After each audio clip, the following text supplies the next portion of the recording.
चलिए, तो हम लोग चर्चा कर रहे थे विभिन्नता एवं लैंगिक जनन, यानी पढ़ रहे थे हम लोग इनहेरिटेंस। तो देख लेते हैं डिफिनेशन पहले कि इनहेरिटेंस क्या है। Inheritance is a process by which the character are passed on from parents to passed on from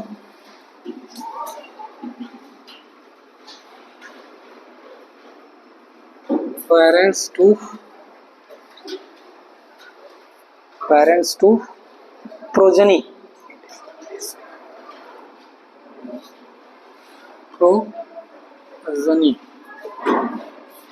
it is the base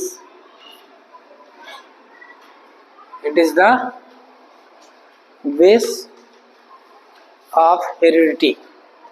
It is the base of heredity. दूसरी चीज थी वेरिएशन। हम लोग चर्चा कर रहे थे किस पे? वेरिएशन कहते हैं विभिन्नता या विविधता। तो वेरिएशन क्या है? Variation is the degree, variation is the degree. Variation is the degree which progeny differ from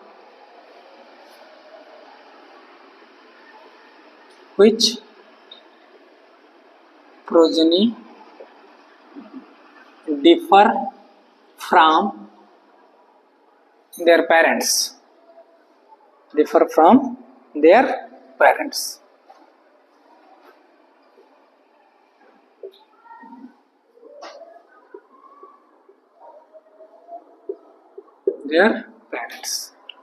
clear?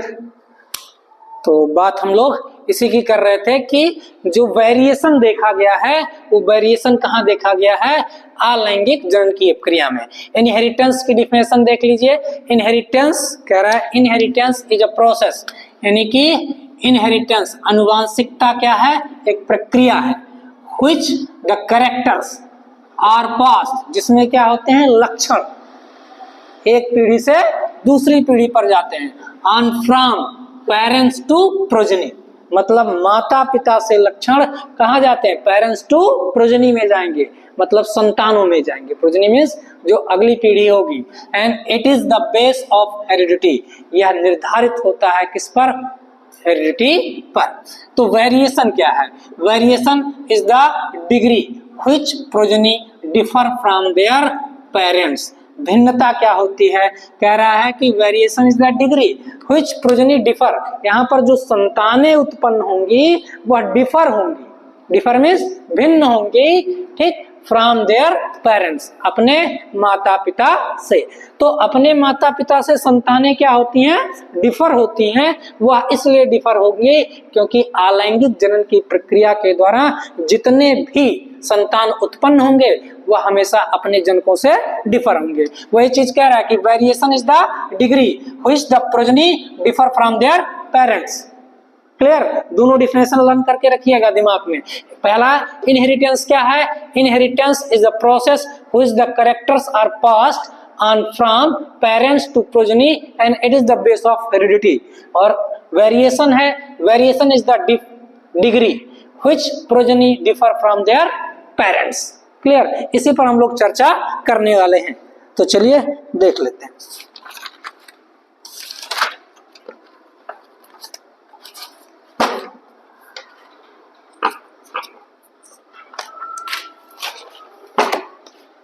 अगला टॉपिक हमारा इसी में है विभिन्नता एवं लैंगिक जनन।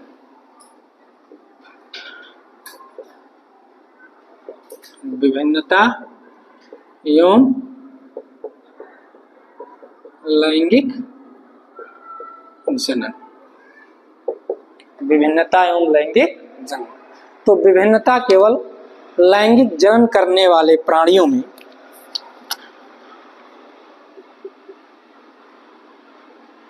विभिन्नता केवल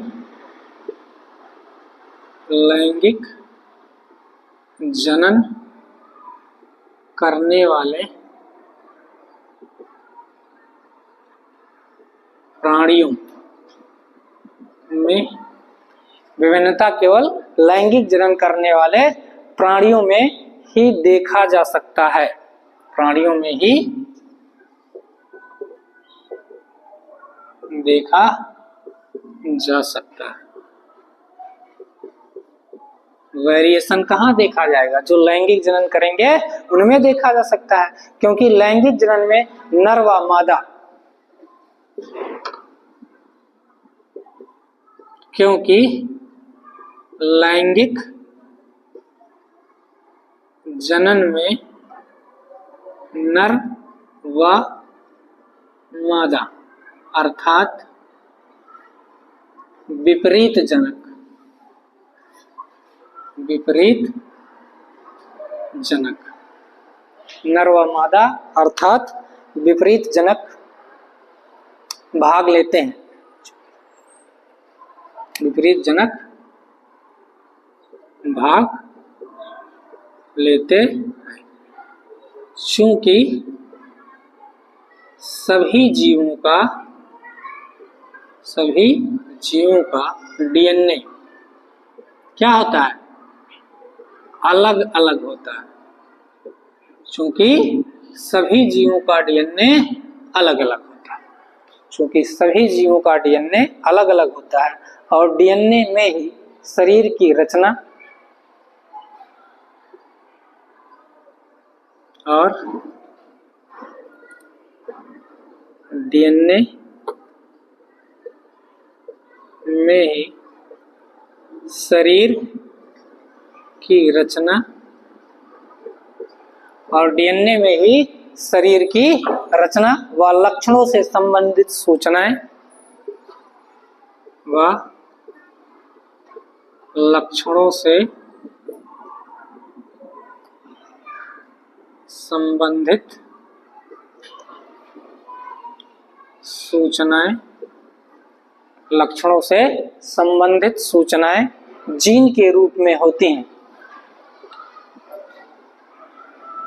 जीन के रूप में होती हैं। किस रूप में होती हैं? जीन के रूप में होती है।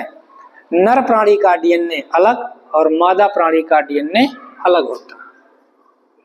नर प्राणी का डीएनए अलग तथा मादा प्राणी का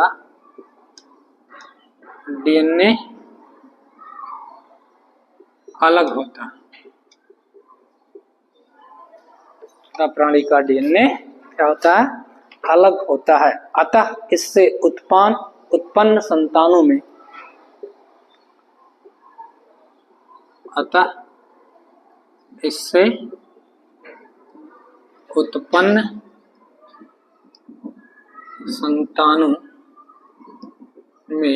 कुछ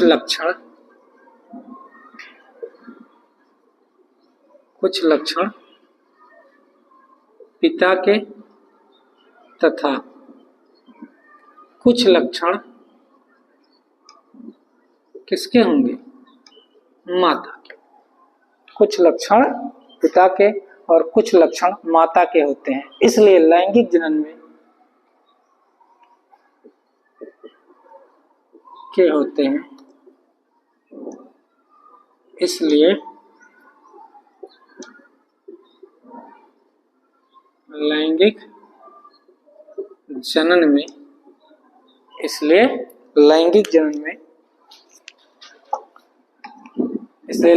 में नर द्वारा दिया गया नर युग्मक और मादा द्वारा दिया गया मादा युग्मक, लैंगिक जनन में नर द्वारा दिया गया नर युग्मक तथा मादा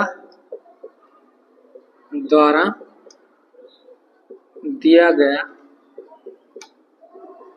मादा युग्मक, नर द्वारा दिया गया नर युग्मक तथा मादा द्वारा दिया गया मादा युग्मक के संलयन से जायगोट का निर्माण होता है। युग्मक के संलयन से जाइगोट, युग्मनज कहते हैं, जाइगोट का निर्माण होता है। जाइगोट का निर्माण होता है। युग्मक निर्माण के समय अर्धसूत्री विभाजन के दौरान, युग्मक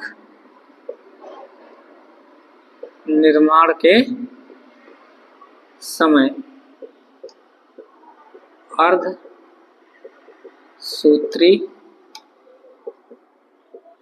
विभाजन, युग्मक निर्माण के समय अर्धसूत्री विभाजन के दौरान गुणसूत्रों के बीच, अर्धसूत्री विभाजन के दौरान, अर्धसूत्री विभाजन के दौरान गुणसूत्रों में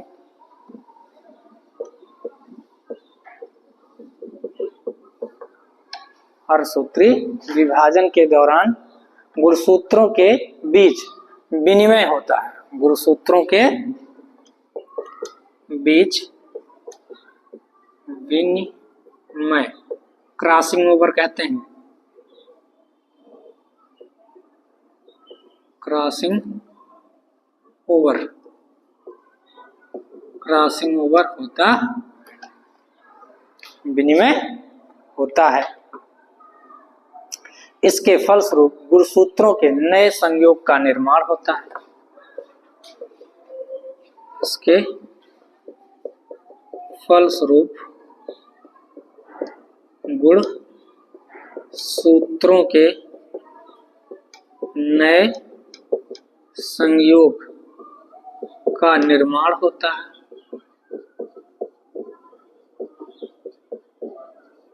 नए संयोग का निर्माण होता है। कौन सा नर युग्मक मादा युग्मक से संलयन करेगा? कौन सा नर युग्मक मादा युग्मक से संलयन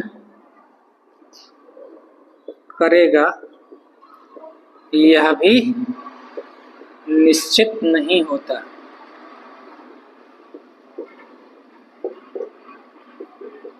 यह भी निश्चित नहीं होता। अतः स्पष्ट है कि लैंगिक जनन में वेरिएशन की पूरी संभावना होती है।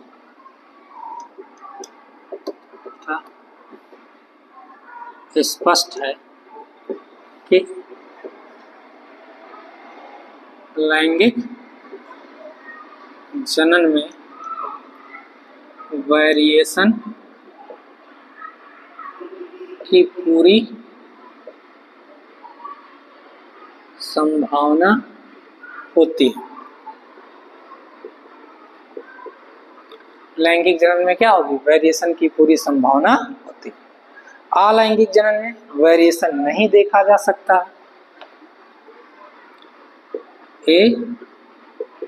सेक्सुअल रिप्रोडक्शन में वेरिएशन नहीं देखा जा सकता।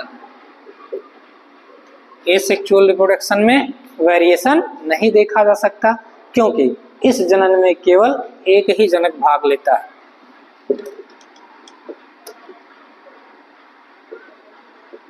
क्योंकि इस जनन में केवल एक ही जनक भाग लेता है। एक ही जनक भाग लेता है। इसलिए इनसे बने संतानों को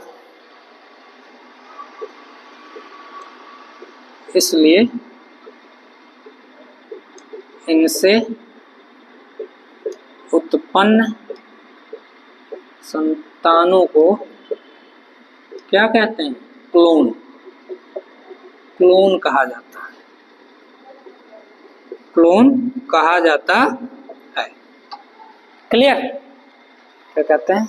अर्थात संतान जनकों के बिल्कुल समान होता है, अर्थात संतान जनकों के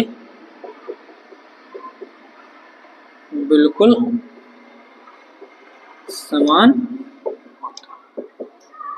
बस क्लियर कर लीजिए इसको। देखिए जरा, हम आपको बता रहे हैं क्या कि वेरिएशन एंड सेक्सुअल रिप्रोडक्शन। तो सबसे पहली चीज इनहेरिटेंस आपको पता है, यानी कि वंशानुगत अनुवांशिकता क्या है। अनुवांशिकता का मतलब हो गया कि inheritance is a process which the character are passed on from parents to progeny, जिसमें क्या होता है? लक्षण, माता पिता के लक्षण उनके संतानों में स्थानांतरित हो जाते हैं। तो इसे हम क्या कहते हैं? इनहेरिटेंस कहते हैं।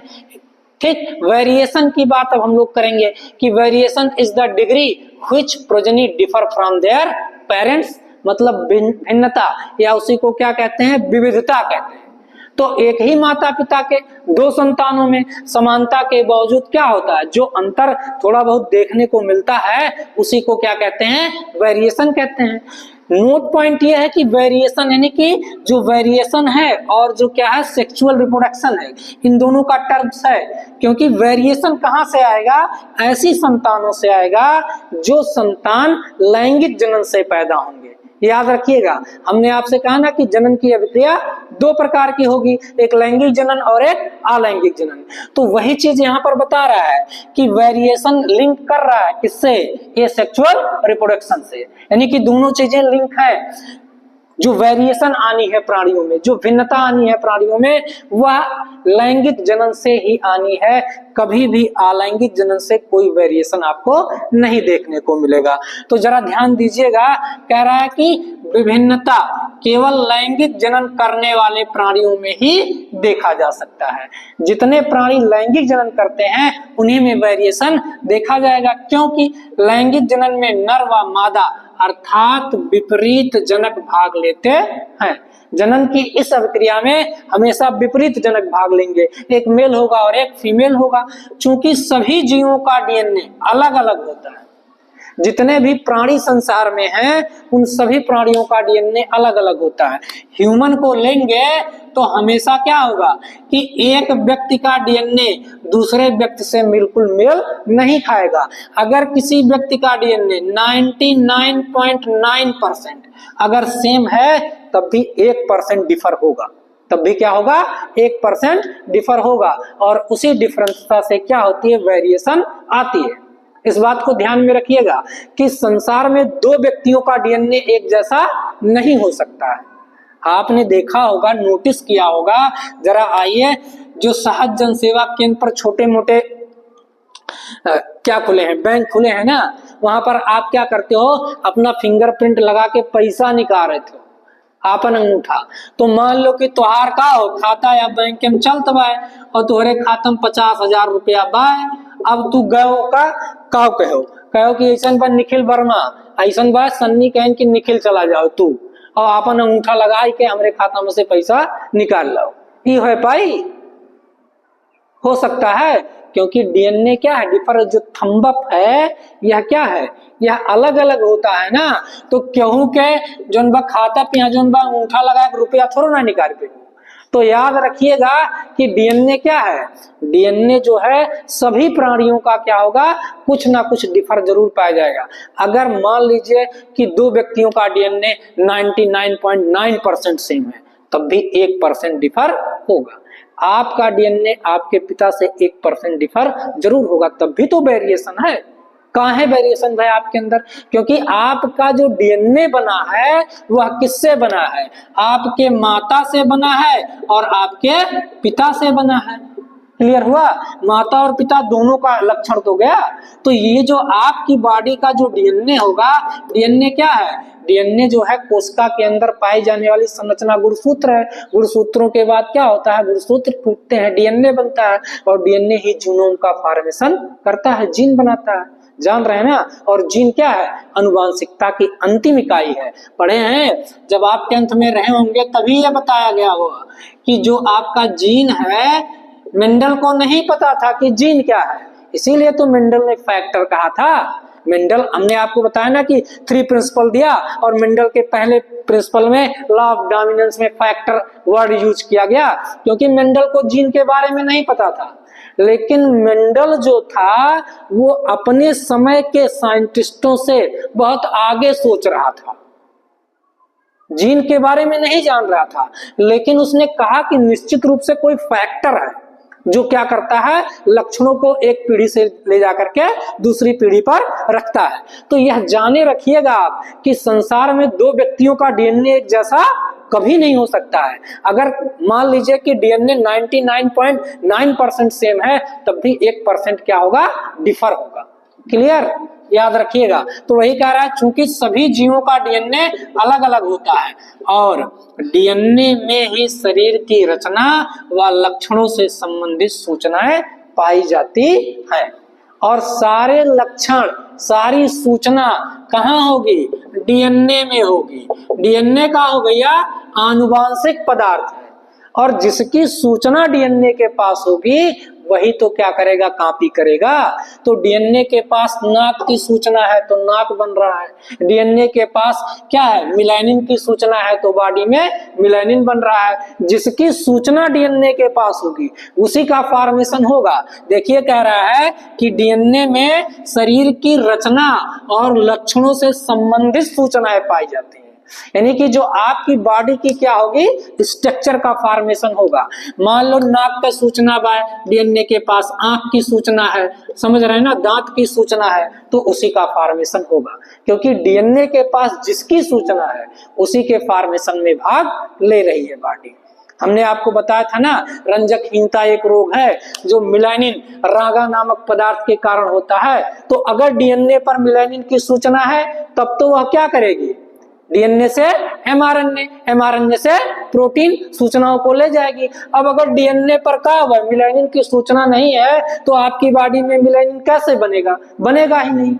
तो जिस चीज की सूचना डीएनए पर नहीं होगी वह क्या होगा? उसका फॉर्मेशन बॉडी नहीं करेगी। तभी तो कह रहा है डीएनए में शरीर की रचना और लक्षणों से संबंधित सूचनाएं होती हैं, जीन के रूप में होती हैं। किस रूप में होती हैं? जीन के रूप में। तब हमने आपसे कहा जैसे जीन मिला, तो जीन का हो भैया, जीन अनुवांशिकता की सबसे सूक्ष्म इकाई है।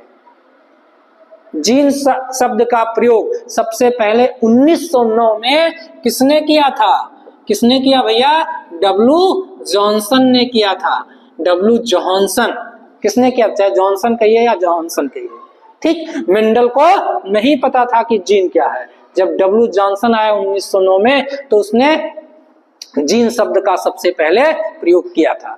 तो डीएनए पर सारी सूचना पाई जाती है, ठीक। शरीर के संरचना और लक्षणों की सारी सूचना डीएनए पर होगी, और किस रूप में होती है? जीन के रूप में होती है, भूलिएगा नहीं।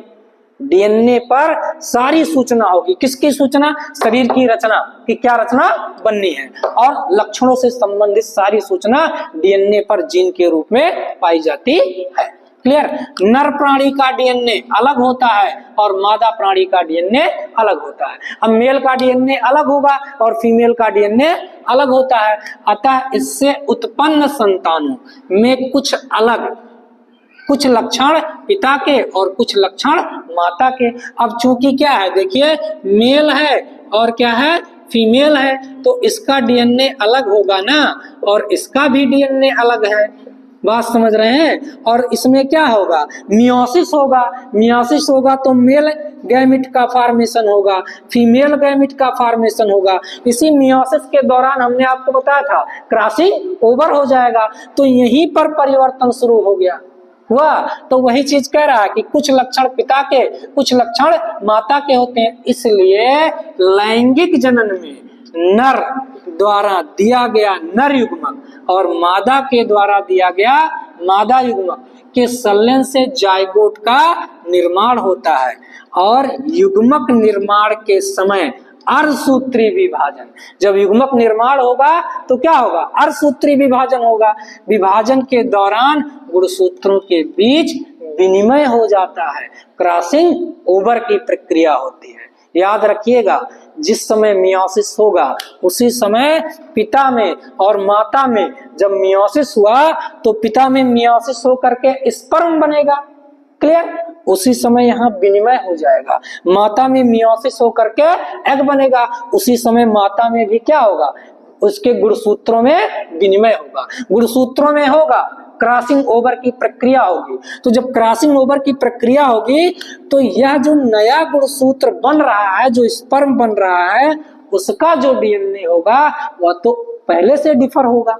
अब एक इधर का डिफर, एक इधर का डिफर, तो दो डिफर मिलकर क्या करी है? एक अलग डिफर बनाएंगे ना। यही तो कारण है कि लैंगिक जनन में जो संतान उत्पन्न हो रही है भैया, वह संतान हमेशा अपने जनकों से डिफर होगी।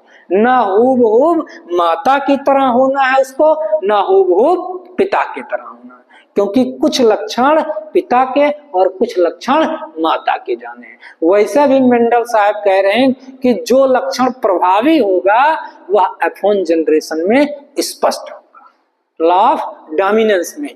ठीक, अभी इसी में चलिए। तो कह रहा क्रॉसिंग ओवर होता है, इसके फलस्वरूप गुणसूत्रों के नए संयोग का निर्माण हो जाता है। जब क्रॉसिंग ओवर की प्रक्रिया होगी, जरा देखिएगा क्रॉसिंग ओवर, यहां मान लीजिए कि क्या है? 2 क्रोमोसोम है।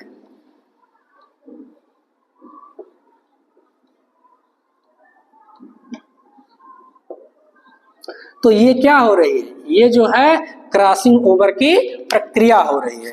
इसको हम लोग कहते हैं क्या? क्रॉसिंग ओवर कह रहे हैं ना, जीन विनिमय की प्रक्रिया। तो इसका लक्षण इसमें, इसका लक्षण इसमें, यही तो जा रहा है। इसका लक्षण क्या हो जा रहा है? मान लो ये काला वाला है, तो अब ये काला वाला है तो यह भी क्या हो गया? इतना ब्लैक हो गया। ये मान लो कि रेड था, देख लीजिए, ऐसे समझिए आप। बाकी सब ये क्या है? रेड है ना। लेकिन इसमें क्रॉसिंग ओवर की प्रक्रिया के द्वारा देखिए इसके गुणसूत्र में क्या हो गया? थोड़ा सा बदलाव आ गया। आया कि नहीं आया? अब यह आगे जब जाएगा तो डिफर तो होना ही है, इसको पहले से ही डिफर हो रहा है। फिर जब क्या होगा कि माता का उगम मिलेगा तो उसमें भी भिन्नता होगी, तो एक नए संतान के रूप में आएगा। तो बहरहाल देखिए कह रहा है कि संयोग का निर्माण था। कौन सा नर युग्मक मादा युग्मक के से संलयन करेगा यह निश्चित नहीं है। तो हमने आपको पहले बताया है कि बहुत सारे स्पर्म निकलते हैं, कौन सा क्या होगा? मादा युग्मक से संलयन करेगा यह निश्चित नहीं है। अतः स्पष्ट है कि लैंगिक जनन में वेरिएशन की पूरी संभावना होती है। संभावना क्या? आप जान लीजिए, सीधी सीधी बात है कि वेरिएशन लैंगिक जनन के कारण ही उत्पन्न होता है। इसको आप अपने दिमाग में बैठा लीजिए।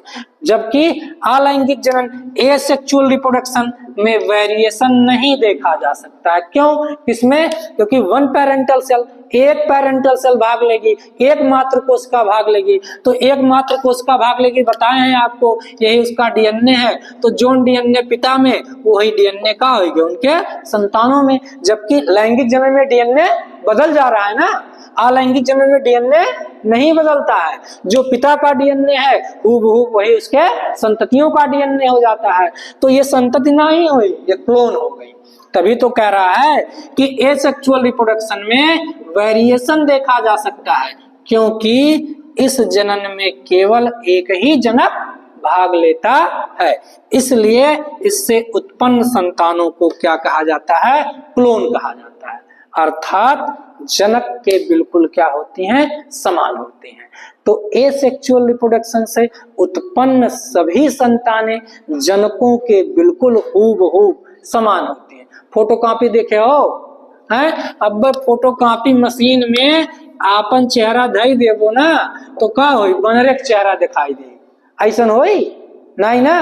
अपना चेहरा रखेंगे तो आपका चेहरा तो दिखाई देगा भाई।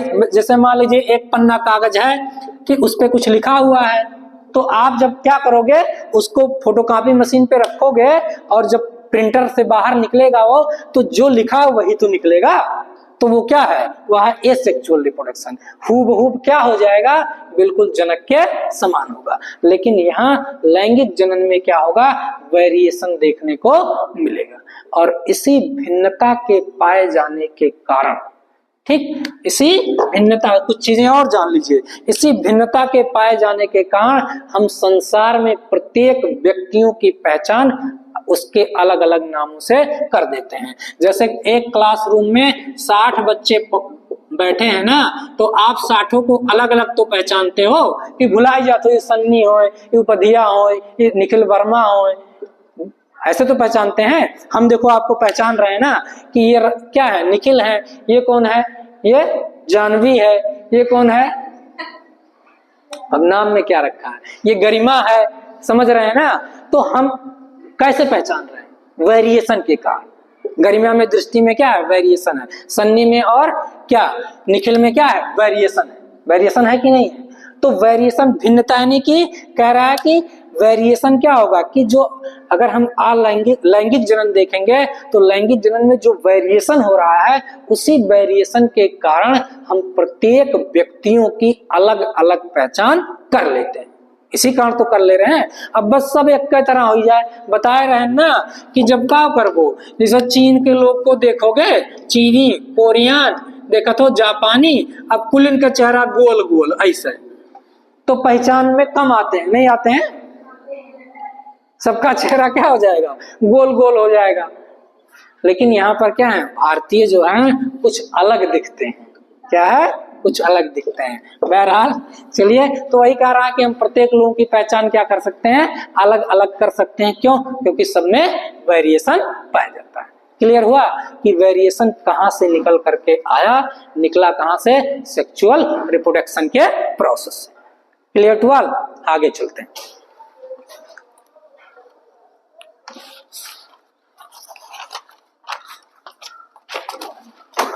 इसी में कह रहा है कि मनुष्य को 4 वर्गों में बांटा गया। स्टार बना करके एक पॉइंट लिख लीजिएगा। मनुष्य को 4 वर्गों में बांटा गया। निग्रो, पहला है निग्रो और दूसरा है मंगोलियन।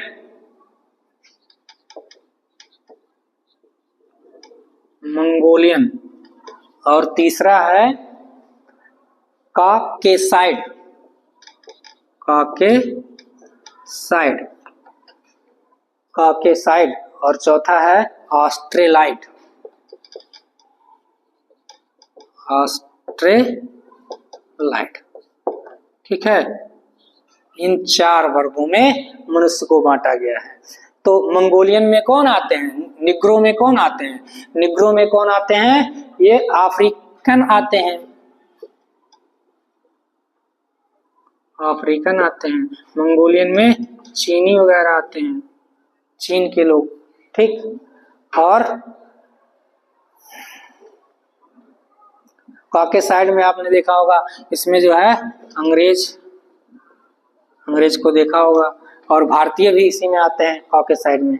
और ऑस्ट्रेलाइड में ऑस्ट्रेलियन, मलेशिया के लोग,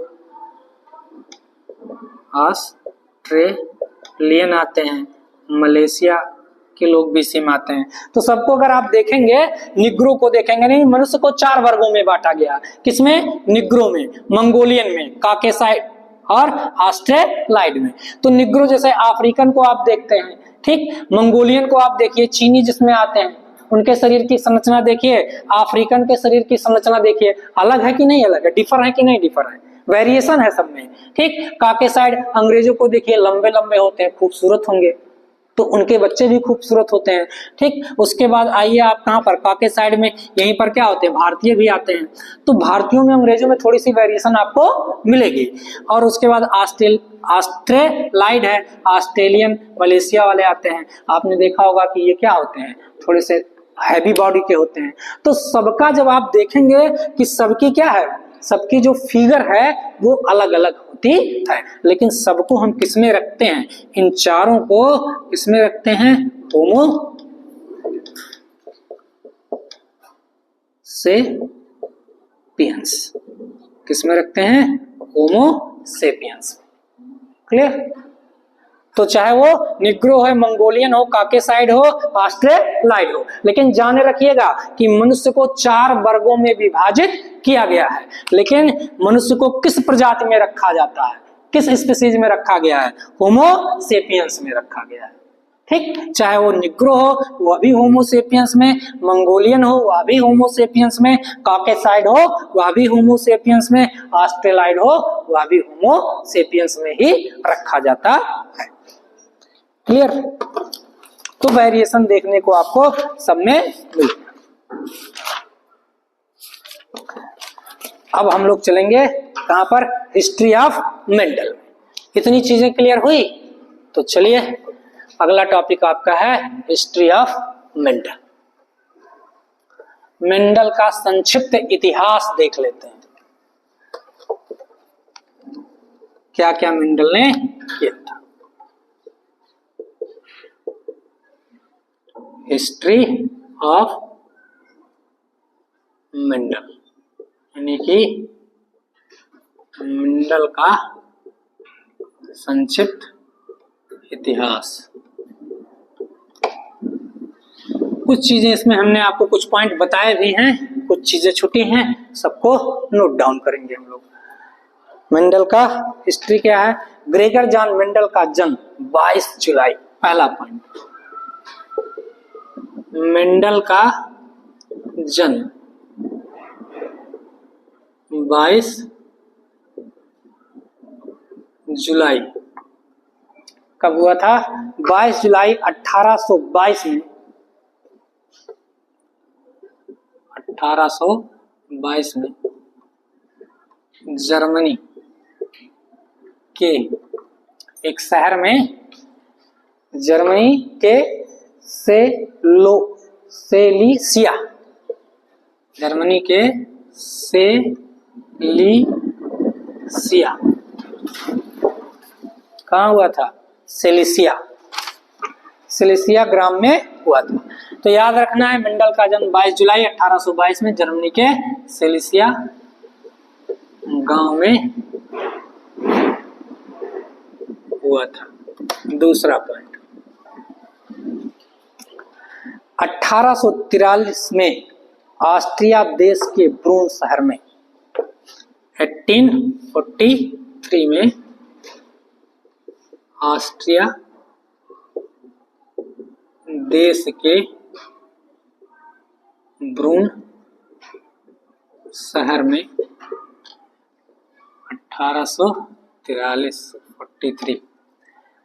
1843 में ऑस्ट्रिया देश के ब्रून शहर में पादरी की शिक्षा ग्रहण करने गए। पादरी की शिक्षा ग्रहण करने गए थे। कौन, मेंडल। 1843 में ब्रून शहर में उन्होंने पादरी की शिक्षा ली थी। 1847 में वापस वहीं पर, 1847 में वहीं पर एक गिरजा घर, 1847 में वहीं पर एक गिरजा घर में शिक्षण कार्य करने लगे थे। शिक्षण कार्य करने लगे थे। क्लियर, शिक्षण कार्य करने लगे थे। मेंडल ने वहीं पर मटर के पौधों पर अपना प्रयोग किया। मेंडल ने वहीं पर मटर के पौधे पर अपना प्रयोग किया था। 7 वर्ष लगातार किया था। मेंडल ने 1856 से 1863 तक, मेंडल ने 1856 से 1863 तक 7 वर्षों तक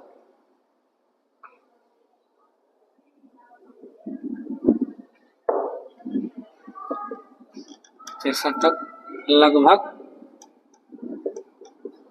7 वर्ष तक अपना प्रयोग किया था। ठीक है ना, तो लगभग 7 वर्षों तक इन्होंने अपना प्रयोग किया था। और 1866 में 1866 में प्रयोगों का निष्कर्ष, इस प्रयोग से जो निष्कर्ष निकला मेंडल के, तो 1866 में प्रयोगों के निष्कर्ष को एक्सपेरिमेंट प्लांट हाइब्रिडेशन, 1866 में प्रयोगों के निष्कर्ष का नाम क्या रखा उन्होंने? 1866 में एक्सपेरिमेंट प्लांट हाइब्रिडाइजेशन, एक्सपेरिमेंट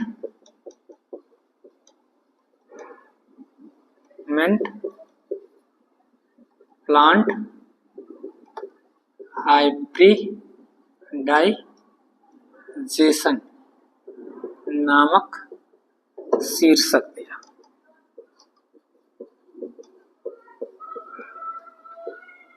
अपने प्रयोग का जो निष्कर्ष निकाला, उस निष्कर्ष का शीर्षक उन्होंने दिया था एक्सपेरिमेंट प्लांट हाइब्रिडाइजेशन। कब? 1866 में। और इसी को ब्रून नेचुरल सोसाइटी ऑफ हिस्ट्री के समक्ष प्रस्तुत किया। और इस प्रयोग के निष्कर्ष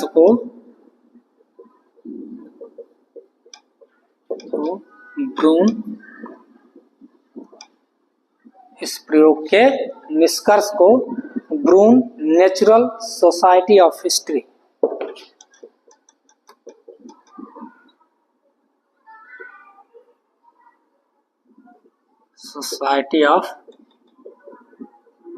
हिस्ट्री के समक्ष प्रस्तुत किया। क्लियर? प्रस्तुत किया। परंतु उस समय के वैज्ञानिक उनके इस प्रयोग को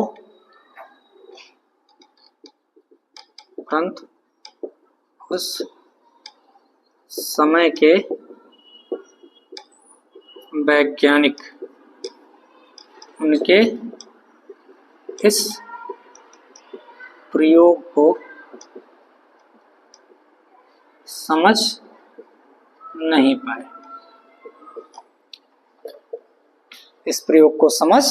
नहीं पाए। और 1884 में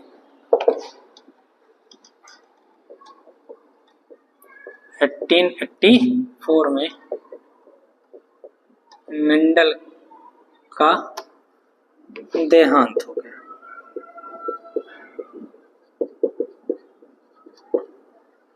मेंडल का क्या हो गया? देहांत हो गया। सन 1900 में 3 वैज्ञानिक आए। 1900 में 3 वैज्ञानिकों ने मिलकर सन 1900 में 3 वैज्ञानिकों ने मिलकर मेंडल के नियमों के पुनर्खोज। 1900 में 3 वैज्ञानिकों ने मिलकर क्या किया कि मेंडल के नियमों की पुनर्खोज, मिलकर मेंडल के नियमों की पुनर्खोज की। कौन कौन थे? तो इसमें 3 साइंटिस्ट थे। एक तो हालैंड के हेंगो डेब्रिज थे,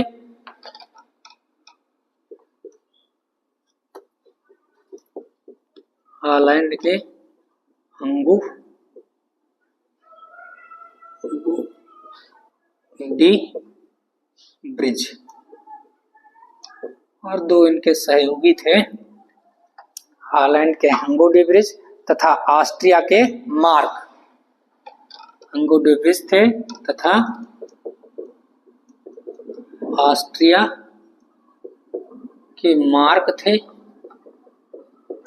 एक साइंटिस्ट थे मार्क, और एक साइंटिस्ट और थे जर्मनी के कार्ल कोर्नस तथा जर्मनी के कार्ल कोर्नस। इन 3 साइंटिस्टों ने मिलकर के मेंडल के नियमों को फिर से खोजा और उसे मेंडल के नियमों को का पुनर्खोज कहा। तो हिस्ट्री है मेंडल की। हमने आपसे कहा था कि मेंडल की हिस्ट्री आप देखेंगे, हिस्ट्री ऑफ मेंडल, तो मेंडल क्या था? गरीब परिवार में उसका जन्म हुआ था। मेंडल का जन्म ऑस्ट्रिया के ब्रून नामक शहर में हुआ था, ठीक, 1822 ईस्वी में। तो मेंडल का जन्म जो है 22 जुलाई 1822 के जर्मनी के सिलिसिया गांव में हुआ था। याद रखिएगा सारी बातें। 1843 में ऑस्ट्रिया देश के ब्रून शहर में वो पादरी की शिक्षा ग्रहण करने गए, और 1847 में वहीं एक गिरजाघर में वो शिक्षण का कार्य यानी अध्यापक बन गए। समझ में आ रही है बात? शिक्षण का कार्य करने लगे, और वहीं पर मेंडल ने क्या किया था? मटर के पौधे पर अपना प्रयोग किया था। 1847 में जहां वो अध्यापन का कार्य कर रहे थे एक गिरजाघर में, वहीं के गार्डन में वहीं बागवानी करते थे, देखभाल करते थे, ठीक। तो वहीं पर उन गार्डन में उन्होंने मटर के पौधों पर अपना प्रयोग किया था। और मेंडल ने जो है 1856 से 1863 तक लगभग 7 वर्षों तक अपना प्रयोग जारी रखा था। क्लियर? दूसरी चीज, 1866 में प्रयोग का निष्कर्ष निकाला उन्होंने। जितने प्रयोग उन्होंने किए इन 7 वर्षों में, उसको नोट डाउन करते चलते थे। किस प्रयोग के बाद क्या चीजें आ रही हैं, क्या क्या घटनाएं उनको, जो भी घटनाएं उनको देखने को मिलती थी उसे क्रमबद्ध तरीके से लिखते चलते थे, उसका निष्कर्ष निकालते चलते थे। और जब 1866 में अपने प्रयोगों का निष्कर्ष उन्होंने निकाला तो अपने प्रयोग को एक शीर्षक का नाम दिया। उस शीर्षक का नाम था एक्सपेरिमेंट प्लांट हाइब्रिडाइजेशन। बात समझ में आ रही कि नहीं? मेंडल ने जो अपना निष्कर्ष निकाला उस निष्कर्ष का शीर्षक क्या था? उसका शीर्षक था एक्सपेरिमेंट प्लांट हाइब्रिडाइजेशन। और इसी शीर्षक को मेंडल ने क्या किया? ब्रून नेचुरल सोसाइटी ऑफ हिस्ट्री के सामने रखा था। किसके सामने? हिस्ट्री के सामने रखा था। ये वैज्ञानिकों का क्या था? समूह था, ब्रांच था। उस कौन? ब्रून नेचुरल सोसाइटी ऑफ हिस्ट्री। तो जब उसके समक्ष उन्होंने एक्सपेरिमेंट प्लांट हाइब्रिडाइजेशन अपने उस निष्कर्षों को रखा तो समक्ष प्रस्तुत किया, परंतु उस समय के वैज्ञानिक वो सब समझ नहीं पाए। हमने आपसे कहा था ना, मेंडल की सोच बहुत हाई लेवल की थी। और जिस समय मेंडल ने क्या किया? एक्सपेरिमेंट अपना पूरा कर लिया और उस एक्सपेरिमेंट प्लांट हाइब्रिडाइजेशन को ब्रून नेचुरल सोसाइटी ऑफ हिस्ट्री के सामने रखा, तो वहां के वैज्ञानिक उसको समझ ही नहीं पाए, जान नहीं पाए कि सब क्या है और कैसा है। तो जब नहीं समझ पाए तो मेंडल की जितनी भी क्या थी, जितने भी प्रयोग थे हीड हो गए। और बाद में क्या हुआ, मेंडल कब उसका देहांत हो गया, 1884 में मेंडल साहब मर गए। तो जब मर गए तो उनके मरने के 16 साल बाद, हमने कल शायद 34 साल कह दिया था, तो 19वीं में यानी कि सन 1900 में क्या हुआ, 3 वैज्ञानिक, हॉलैंड के कौन, हेंगो डी ब्रिज, और उनके सहयोगी कौन कौन थे, ऑस्ट्रिया के मार्क और जर्मनी के कार्ल कोर्नस, तीनों ने मिल करके क्या किया कि मेंडल के इन नियमों की का खोज किया, जिसे कि मेंडल के नियमों का पुनर्खोज कहा। तो कभी कभी क्वेश्चन पूछता है कि मेंडल के नियमों का पुनर्खोज किसके किसके द्वारा किया गया, किसके द्वारा किया गया, हेंगो डी ब्रिज और मार्क तथा कार्ल कोर्नस के द्वारा किया, कोर्नस के द्वारा किया गया था, याद रखिएगा। तो इसके बारे में उन्होंने जो मेंडल का क्या था, निष्कर्ष था, उस निष्कर्ष का अध्ययन फिर से किया, और जब अध्ययन किया तो इसीलिए जब फिर से दोबारा किया तो इसलिए उसका नाम रखा गया मेंडल के नियमों की पुनर्खोज।